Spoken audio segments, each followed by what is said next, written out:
जय श्री राधा रानी सरकार की, जय श्री कृष्ण भगवान की, जय श्री लक्ष्मी नारायण जी भगवान की, जय तुलसी माता की, जय सदगुरुदेव श्री बंसी वाले महाराज की, जय कार्तिक मास महत्यम की। कार्तिक मास महत्यम के 34वें अध्याय की परम सुंदर कथा आज हम आपको सुनाने जा रहे हैं। इस अध्याय की कथा के बाद एक अध्याय की कथा शेष रह जाएगी, उसे भी आप जरूर सुनें। तो कार्तिक मास के 34वें अध्याय की कथा इस प्रकार है। ब्रह्मा जी देवऋषि नारद जी से कहने लगे हैं कि हे पुत्र नारद, भगवान विष्णु की पूजा में रात्रि काल व्यापिनी चतुर्दशी तिथि ग्रहण करनी चाहिए और सूर्योदय के समय भगवान शिव की पूजा करनी चाहिए। सायंकाल काशी के पंचगंगा तीर्थ में स्नान करके भगवान बिंदु माधव की पूजा करें। पहले विष्णु कांची में स्नान करके भगवान अनंत सेन की पूजा करें। फिर रुद्र कांची में स्नान करके ओंकारेश्वर के अग्नि तीर्थ में नहाकर भगवान नारायण की, रेतोदक में स्नान करके केदारेश्वर की, प्रयाग की यमुना में नहाकर भगवान वेनी माधव की और फिर गंगा में स्नान करके संगमेश्वर महादेव की पूजा करें। जो ऐसा करता है उसके सब प्रकार की संपत्तियां अधीन हो जाती हैं, अर्थात उसे सब कुछ प्राप्त हो जाता है। जीवन में उसे कोई कमी शेष नहीं रहती है।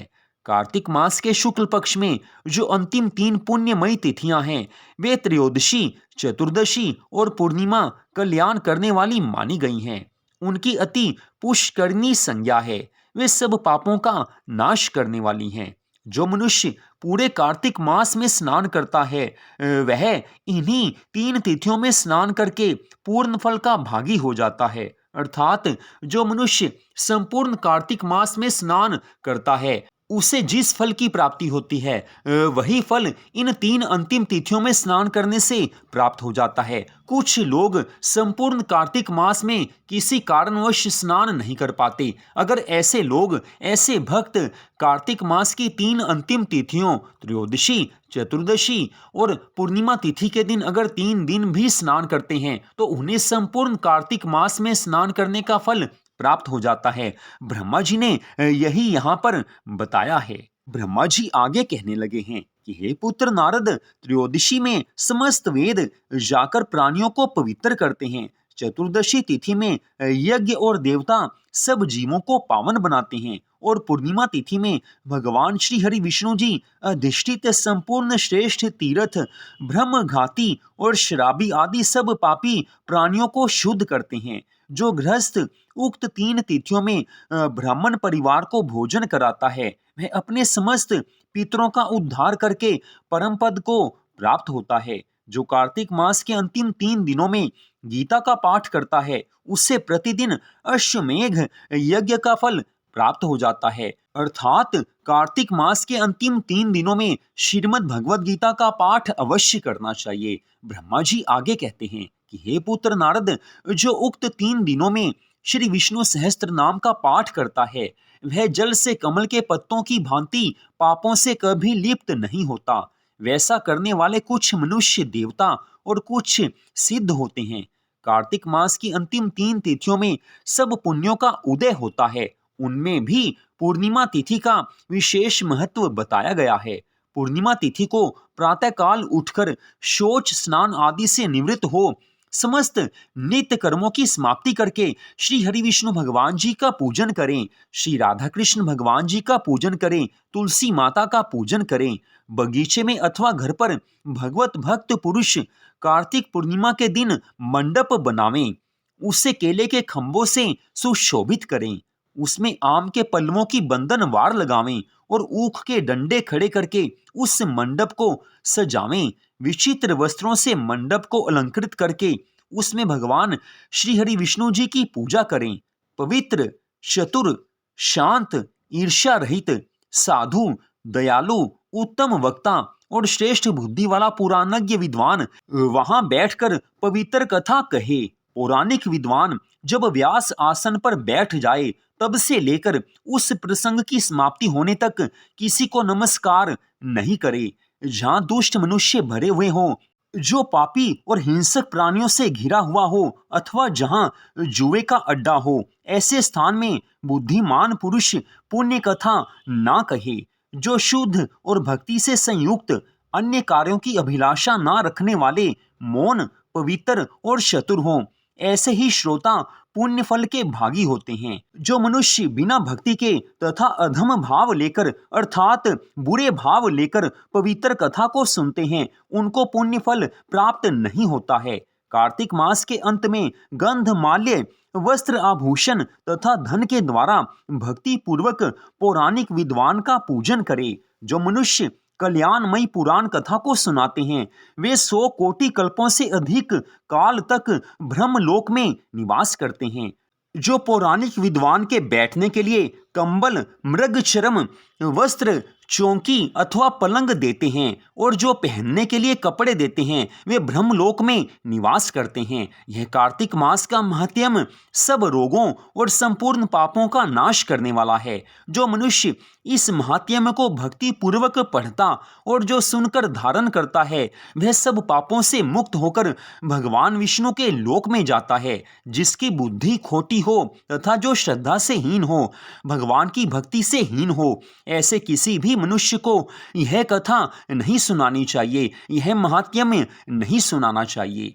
इतनी कथा सुनाकर श्री सूत जी महाराज शौनक आदि 88,000 ऋषियों से कहने लगे हैं कि हे ऋषियों, ब्रह्मा जी के श्री मुख से इस प्रकार कार्तिक मास के महात्म्य की कथा को सुनकर देवऋषि नारद जी प्रेम में मग्न हो गए हैं। उन्होंने बारंबार ब्रह्मा जी को दंडवत प्रणाम किया है और स्वेच्छानुसार वहां से चले गए हैं।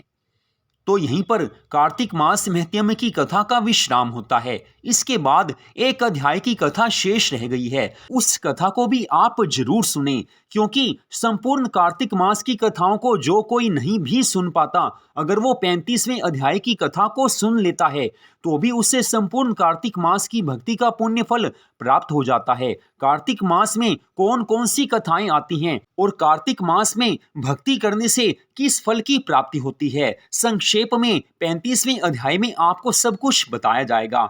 तो उस कथा को भी आप जरूर सुने। भगवान की कृपा से मनुष्य जीवन प्राप्त हुआ है।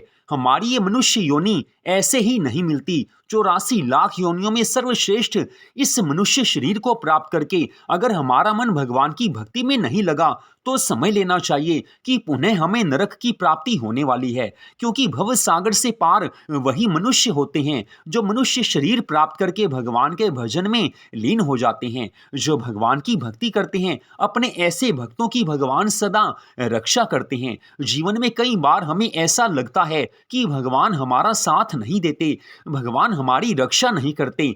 हम भगवान की भक्ति करते हैं तो भी भगवान हमें सहारा नहीं देते, हमारा साथ नहीं देते। लेकिन वो कुछ क्षणों के लिए ऐसा होता है।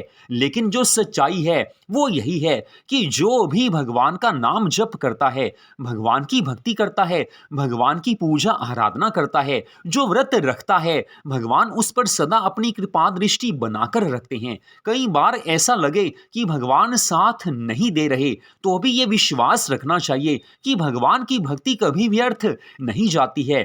थोड़ा सा भी जिसने भगवान की भक्ति कर ली उसे फल अवश्य मिलेगा। उदाहरण के तौर पर मान लीजिए कोई सुबह 4 बजे उठे और वो ये सोचे कि अब दिन नहीं निकला, ना जाने दिन निकले या ना निकले, ना जाने सूरज कब निकलेगा। लेकिन असल में सूरज निकलेगा, अपने समय पर निकलेगा। थोड़ा सा और समय इंतजार करना पड़ेगा। सवेरा होगा, सूर्य उदय होगा, प्रकाश होगा, अंधकार नष्ट हो जाएगा। तो ठीक ऐसे ही जीवन में कई बार समस्याएं आती हैं, कठिनाइयां आती हैं, मुसीबतें आती हैं। हमें लगता है कि हमारा साथ भगवान नहीं दे रहे, तो ऐसा समझ लेना चाहिए कि बस अब थोड़ा सा क्षण बाकी है, थोड़ी सी देर बाकी है, हमारे जीवन में भी खुशियां आएंगी। भगवान हमें निहार रहे हैं, हमें खुशियां देने के लिए भगवान तत्पर हैं और हमारे जीवन में भी सुख, शांति, आनंद आएंगे। थोड़ी सी रात्रि बाकी है, सुबह होने वाली है, हमारे जीवन में भी प्रकाश होगा, सुख का प्रकाश होगा, शांति का प्रकाश होगा, आनंद का प्रकाश होगा। हमारी भी मनोकामनाएं भगवान पूर्ण करेंगे, हमारे भी रुके हुए काम अवश्य बनेंगे, हमारे जीवन में भी धन संपत्ति अवश्य आएंगे, हमारे काम भी जरूर बनेंगे। ये विश्वास रखना चाहिए। जिसे भगवान पर विश्वास हो गया उसके काम अवश्य बनते हैं, और जो भगवान की भक्ति में लीन हो जाता है उसे भगवान जीवन के अंत समय में भवसागर सागर से पार कर देते हैं। विश्वास होना चाहिए, भगवान की भक्ति में मन लगा होना चाहिए, फिर भगवान कभी साथ नहीं छोड़ते हैं। एक भगवान ही एकमात्र ऐसे हैं जो हर क्षण हमारी देखभाल करते हैं। तो विश्वास रखिए, पूरी श्रद्धा भावना रखिए, भगवान की भक्ति में लग जाइए, जीवन में अवश्य ही सुख शांति आनंद आएंगे ही आएंगे। तो इस कथा को आपने सुना, आप सबका हार्दिक धन्यवाद। जय श्री राधा रानी सरकार की, जय श्री कृष्ण भगवान की, जय श्री लक्ष्मी नारायण जी भगवान की, जय तुलसी माता की, जय सदगुरुदेव श्री बंसी वाले महाराज की, जय कार्तिक मास महत्यम की। जय जय श्री राधे, जय जय श्री राधे, जय जय श्री राधे श्याम।